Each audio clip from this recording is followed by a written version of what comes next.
Kwa nini ubaguzi dhidi ya raia wa kigeni unaendelea Afrika Kusini na nini kinaweza kutokea? Fuatilia uchambuzi huu kutoka hapa TriGen Media, nami ni Hamisi Mbega. Kifo cha raia wawili wa Nigeria, Emeka Charles Irogbu na Musa Yunana Jo, kimekuwa ishara mpya ya kuongezeka kwa hali ya chuki dhidi ya wageni nchini Afrika Kusini. Serikali ya Nigeria imeeleza kuwa matukio hayo hayawezi kutazamwa kama uhalifu wa kawaida pekee, bali yanatokea katika mazingira ambayo wageni kutoka mataifa mengine ya Afrika wamekuwa wakilengwa kutokana na hisia zinazoongezeka kupinga wahamiaji. Chanzo kikuu cha mgogoro huu kinaonekana kuwa mchanganyiko wa mataifa ya kiuchumi na kisiasa. Afrika Kusini ina kiwango cha juu cha ukosefu wa ajira, hasa kwa vijana, pamoja na ongezeko la gharama za maisha na uhalifu. Katika mazingira hayo, baadhi ya makundi ya kijamii na kisiasa yamekuwa yakiwalaumu wahamiaji kwa matatizo hayo, ingawa tafiti nyingi za wachambuzi wa uchumi na jamii hazijapata ushahidi unaothibitisha kuwa wahamiaji ndiyo chanzo kikuu cha changamoto hizo.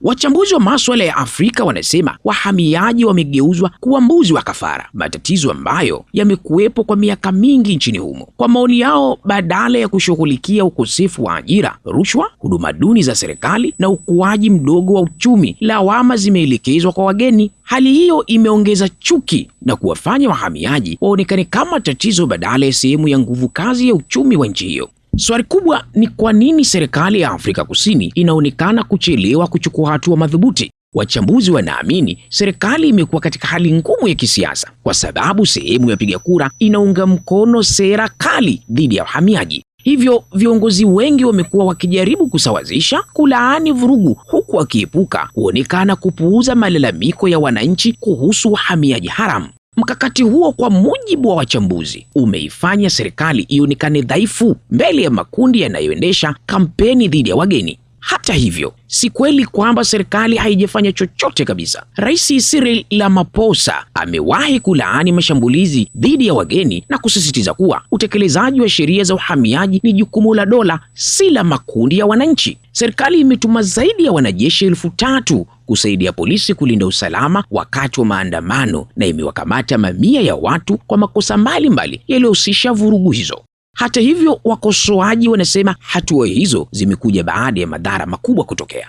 Kifo cha Wanigeria hao wawili kinaweza kuwa na athari kubwa katika uhusiano wa kidiplomasia kati ya Nigeria na Afrika Kusini. Nigeria tayari imedai uchunguzi wa haraka, imeanza kutathmini mali zilizopotea za raia wake na imezungumzia uwezekano wa kudai fidia. Ikiwa uchunguzi hautakuwa wazi, wahusika hawatachukuliwa hatua, mvutano kati ya mataifa hayo mawili unaweza kuongezeka na kuathiri ushirikiano wa kisiasa na kiuchumi barani Afrika. Kwa mtazamo wa wachambuzi wa usalama, hatari kubwa iliyopo sasa ni kwamba vikundi vinavyoendesha kampeni dhidi ya wahamiaji vinaweza kupata ujasiri zaidi ikiwa havitazuiwa mapema.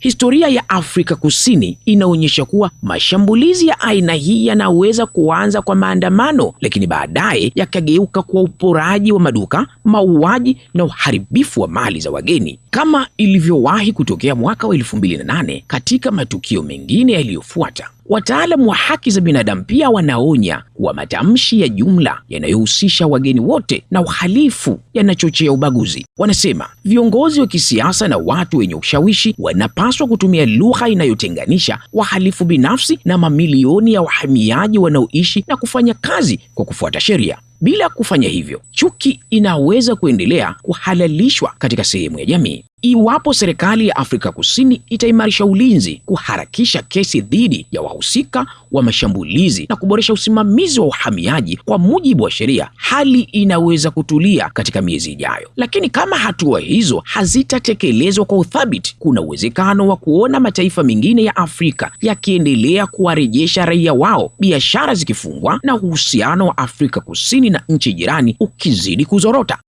Kwa ujumla, wachambuzi wengi wanaafikiana kwamba mgogoro huu hauwezi kutatuliwa kwa kuwaondoa wahamiaji pekee. Suluhisho la kudumu linahitaji serikali ya Afrika Kusini kushughulikia mizizi ya tatizo: ukosefu wa ajira, ukuaji mdogo wa uchumi, utoaji wa huduma za umma, usalama na utekelezaji wa sheria, badala ya kuruhusu hasira za wananchi kuelekezwa kwa raia wa kigeni. Kesi ya vifo vya Wanigeria wawili imekuwa mtihani muhimu kwa uwezo wa Pretoria kulinda haki za watu wanaoishi nchini humo bila kujali uraia wao. Hii ni TriGen Media.